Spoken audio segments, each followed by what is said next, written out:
Hello everybody and welcome back to another video here on Philly Sports Network with myself, Liam Jenkins. Happy Easter, I hope you're all having a lovely weekend. It's Sunday, I wanted to do something different. I was going to take a little bit of a break and I thought, no, it's Sunday Fun Day. So I went to Twitter, at Liam Jenkins PSN, for those who follow down there. I gave you guys a multitude of options and you chose this one. So we're going to do a blind mock draft. If you're new around here, I just want to first of all give a massive shout out to Philly500 who gave a really kind shout to our channel just the other day. So a massive thanks to him. He didn't have to do that at all. One of the best Philly YouTubers out there. We're going to be working on a little special something coming up before the draft. So if you want to go and subscribe to him, if you're somehow not already, which I find very hard to believe, go over and give him some love because he definitely deserves it. And he's putting in graft over this self-quarantine period. Also, on that note, we're now on 17,000 subscribers. Woo! Which means we're officially on the road to 20k. So if you want to be part of the 20k club, it's a one-time offer, okay? This is it. This is your last chance to get subscribed before we hit 20k. Once you're at 21, the next K is like 50. And that's a long way away for a club. So make sure you subscribe now if you enjoy the content. Be part of the 20k club and we can all rejoice. So the way this mock draft is going to work, let me explain the rules. Obviously doing it blind is a little bit easier said than done. I can't just randomly mash a pick. I'm using the Draft Network setup because it just is the best setup for mock drafts in my opinion, and their staff are just absolutely incredible at what they do. So what we're going to do is I've actually got a search feature to the right hand side. So when your pick comes in, we're at pick 21 now for the Eagles. The cornerback run has already started there. You can see Gladney's gone, Fulton and Johnson. I'm going to type in a random letter and then I have to pick a player from the letter that comes up. So it's not quite blind because that would be terrible, but we're going to blindly pick a letter and that's going to leave us with a crop of players. And we're going to see the best we can do. Alright, so we're at pick 21. We're not doing any trades or anything adventurous, just trying to see how good a mock draft we can create by essentially picking out a random letter. So the first one's coming up, that one, that's D. Alright, oh, so Jerry Jeudy is still on the board, which I don't think is I want to keep this realistic. So normally I go Jerry Jeudy. Recently, I think he's going to go a lot higher than that. But obviously with D, we can go all the way down to Denzel Mims. Now at 21, I do think that's realistic. We know the Eagles have been high on him. We know there's been frequent conversation, according to Mims, who recently spoke about teams interested in him. I voiced my own concerns about his development in the NFL and what we can expect from him in his rookie season. I think he's got the highest upside of any receiver in the draft by a country mile, but I do think that route running is still a little bit technically raw and it may be challenged by NFL corners. But hey, at this point, it's either Denzel Mims, we're taking a tackle who's actually met with the Eagles, I believe, Ezra Cleveland. Yeah, it's a bit dead, isn't it, outside of that? So we're going to have to go Denzel Mims. Not a bad first pick, all right? We've hit the primary need of wide receiver. We've got Denzel Mims. We couldn't ask really for too much better than that. Okay, pick 53, the infamous pick where, of course, Miles Sanders and LaShawn McCoy were both drafted by the Philadelphia Eagles. So, if we look at the recent players that have been taken, the idea of a double dip is snatched from us with KJ Hamler. Neville Gallimore's gone.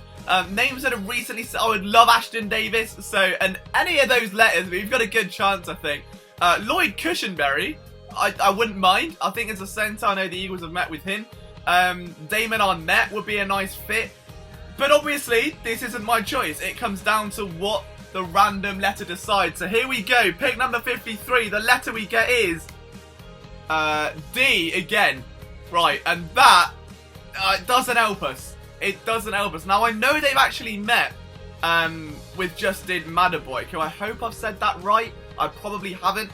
Between him and Raekwon Davis, that is really tough. But the real guy we want there is Ashton Davis, okay? I mean, this is a guy that, here's a guy that always wants the football. I genuinely had a little bit of a crush on by the time the Senior Bowl rolled around because his tape is just really impressive. I think he'd be the perfect fit. The worry, I think, with that pick is that the Eagles have gone out and obviously got Will Parks. They've got Jalen Mills there. They've got Rodney McLeod. It's quite a competitive room. Now, it is all on short-term deals, which would give Davis that room to grow. But I could see him be fairly limited in year one, so that may tempt me away from it. I wouldn't bother with a corner this high, if I'm honest. It is quite a deep cornerback class. In terms of developmental talent, it's not as deep as wide receiver, but you can definitely get some good names later on. We're going to go Ashton Davis. I think that, for me, that's pretty good so far. That's going well. Obviously, now we're going to move into round number 3. This is where the compensatory picks come into play. The Eagles traded number 87 to the Detroit Lions, so I believe their next one is 103. So a little bit deeper in the 3rd round than we'd like. There has been some speculation about whether or not the Eagles should move up a little bit or move back a little bit. By this point, though, now we've got a wide receiver and a safety. I'd ideally like a linebacker. I'd ideally like a centre, because once they go, that's dead. Like, I mean, Cesar Ruiz is going maybe bottom of the 1st round, start of the 2nd. Who have we got left at the minute at centre? If we go... Alright, so Tyler Biadasz would be my guy. Him or Solomon, those two, either of those. We've got to hit those continents, boys. We've got to hit them early, because if we don't, we're in trouble. Right, here we go. Let's throw it up to the gods. Oh, he's gone! Oh, are you joking? The pick before. The pick, it was going so well. The pick before. Oh, that's done my head in. Oh, I'm heartbroken. Oh. Alright, okay, do you know what? It is what it is. Let's run it back. Who are the names available that are standing out? A tight end I wouldn't even be that adverse to. I think I wrote an article about this the other day. I think the Eagles would be wise to go with the 3rd tight end. Maybe not round 3, a bit later on, but definitely investing in one. Edge rusher, maybe. Right, so let's just pick the letter. Okay. That one. What was that? H. Alright. Oh, J. Okay.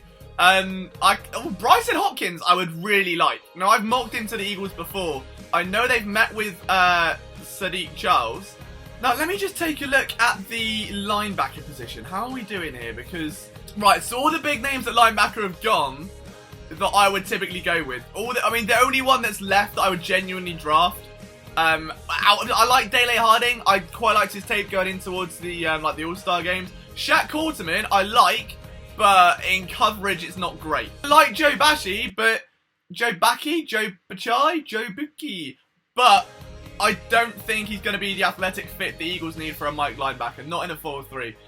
Again, very physical player, very downhill, very instinctive at filling gaps. I don't think that's the kind of guy they want.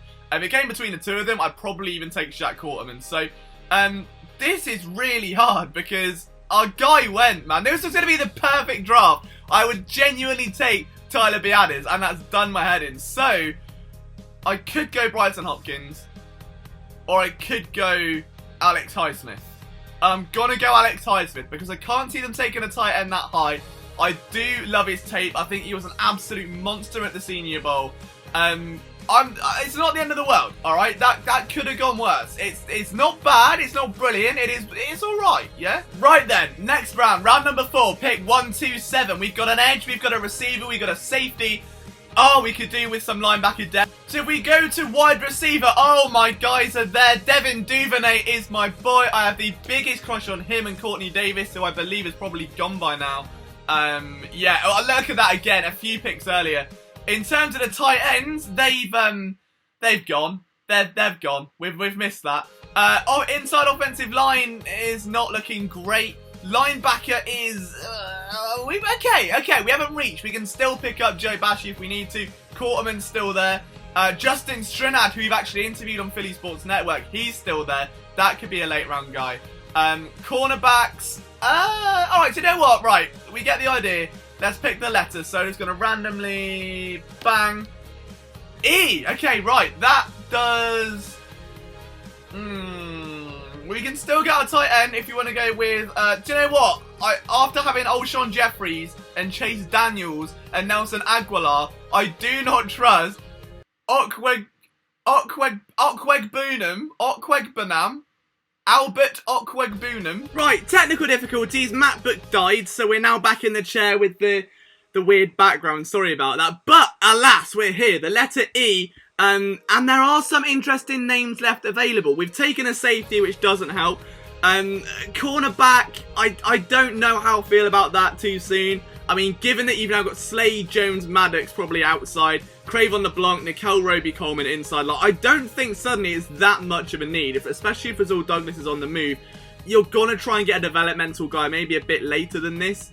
A lot of those guys are going to stay. So, I would like Isang Basie. I mean, that would be a guy that I look to, but at this point... But you know what? This is an Eagles draft. We've got to think of it like Howie Roseman.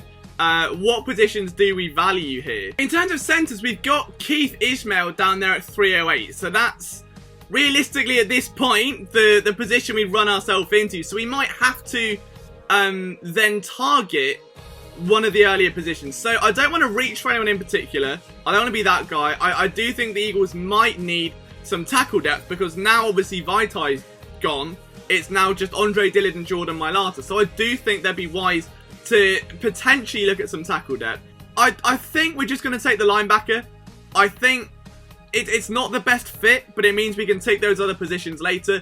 If it means he can be solid and run defending over the middle, maybe the addition of Will Parks could just sort of nullify some of the weaknesses in his game. Like, there'll be more 2 linebacker sets as opposed to 3, and you can just kind of ease him in.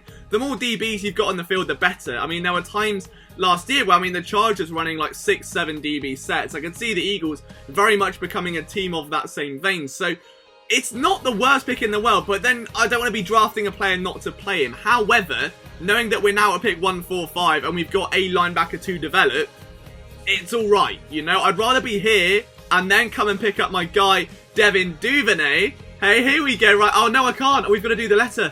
Oh, no. Right. We might not get Duvernay. This is it. Right, the letter's coming. G. Oh, we don't get him.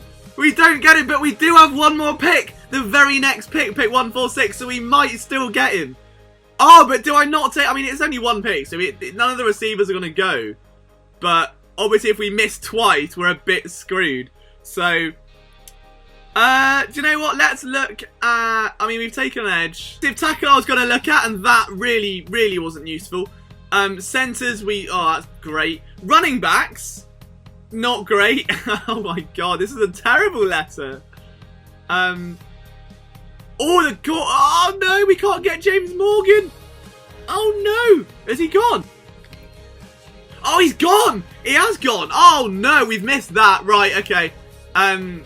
We might have to take a project quarterback then, since the Eagles... Nate Sudfeld, I don't know why he was brought back, in all honesty, especially on that tender. It wasn't ideal. So, I'm going to take Anthony Gordon out of Washington State. I don't know if that's going to be the right pick. It's the only quarterback we've got. I think we're ticking every other need here. And then the very next pick, we've just got to hope. We've just got to hope this has a D, an E, a V, an I. You know what I mean? We have to get Duvernay. So I'm praying to the gods, the draft gods. Why? Surely that's Devin Duvernay. Oh, we could have had Tyler. Oh, okay. I don't like that. I would have brought him. But if we go to Y, Devin Duvernay! Come on, right, the double dip is complete. And that is a scary looking offense. I'm buzzing about that. Very, very big on Devin Duvernay. If you've seen the wide receiver ranking that went up the other day, you will know that. I can't wait to see this guy in the NFL. Yes, he's a stiff route runner, but I do think he's got a really high upside at the next level, especially in the slot. If the Eagles can get him into open space, he's so fast, it's going to cause problems. Pick 168, we're in round 5. We've taken a QB earlier than we could. We know tackles and centers aren't exactly looking fantastic. So, random letter, we go again. We're off. We've got... Oh, okay. We can't treble up, surely not. Do we have AJ Dillon? Is he on the board? Oh, he's... that's not good. That doesn't fill me with confidence. Patrick Taylor's there. I want a center. We get Jake Hansen. But that's a reach.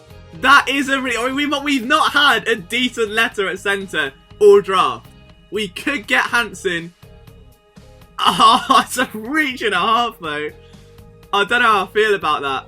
Alright, so we know we've got an O. Do we take a corner? Oh, we could get Lamar Jackson. That is still a bit of a reach. But, he's basically just Rasul Douglas, though. And the Eagles are trying to get rid of Rasul Douglas. I can't see that working. Dane Jackson, out of Pitt, they've met with. Obviously, maybe a bit of chemistry with Avonte Maddox as well. I could see that working. On to offensive tackles. Do you know what? We're gonna go with a backup tackle. I think we can get some value there with Jack Driscoll. Just another developmental prospect. Let's not forget, round 5 a few years ago, Halapoulivaati Vaitai was drafted by the Eagles. And look at the career he went on to have in Philadelphia. Like, there would be no Super Bowl without Big V shutting down Everson Griffin in that championship game. And now he's gone on to a 5-year, $50 million deal. If there is anyone that can develop offensive line talent, it's Jeff Stoutland. And now we are round 6, pick 90. Oh, okay, right. We really need a center. at this point. All right, we just need a centre. After we're doing all right. We're going to leave it to the gods. We would love Jake Hansen if he's around. We've got a Y again.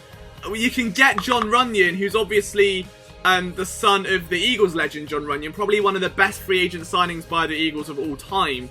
In terms of centres, we've whiffed here, haven't we, lads? We've had a bit of a mare. Corner, not great. Could do with a running back. Oh, no. Alright. Do you know what? Thinking about it, I do think Josh Kelly could be a fit purely because he's a bit of a nasty running back. Like, he's a bit physical. It would fit that mold that you're going to lose in Jordan Howard. It would basically be a budget Corey Clement in 2017. Someone that's going to change the pace up a bit. You know Miles Sanders is the guy. You know Boston Scott's that kind of do it all back. I think Josh Kelly gives you that change of pace. So I would go Joshua Kelly. After making this pick, the Draft Network site just seemed to crash for some reason. So basically, I couldn't get to the end screen where it magically tells us how the picks look and we've got a nice list. So I've decided to make a lovely edit for you. So round one, obviously we go in with Denzel Mims. That was a nice pick. We were feeling good about ourselves. We were feeling confident. Then we had Ashton Davis in the second, and then well, things started to get a little bit wobbly. We go into the third round and we had to come out of it with something. We were able to grab Alex Highsmith, which I'm pretty pumped about, but then I don't know what happened. We had to take a quarterback because James Morgan went, and the Eagles really do need some sort of insurance policy behind Sudfeld. Then things looked up because I got my all-time favourite draft crush in Devin Duvernay. Linebacker was a bit hit and miss, and then obviously we get the offensive lineman to an extent. It's not the centre we need. We get the running back we wanted, but it's not ideal. And for a blind draft though, I don't think it was that bad. I mean, if we came away with this, if the Eagles came away with this haul overall, I'd give it a C. It's not fantastic, it's not perfect, but you've got yourself a game-changing wide receiver, a slot option to rely on, and then you've got some key offensive pieces as well. So it's not the end of the world. Guys, for this Sunday Fun Day video, if you enjoyed it, please leave a like. Let me know what you thought of the draft down below. Would you be happy with this absolute shot in the dark mock draft? I want to hear your thoughts. From myself, Liam Jenkins, thank you for taking time out of your day to check out what we do. We will see you next time for, well, tomorrow, This Week in Philadelphia Sports. It's back, it's returning tomorrow evening, Monday. I'll see you then.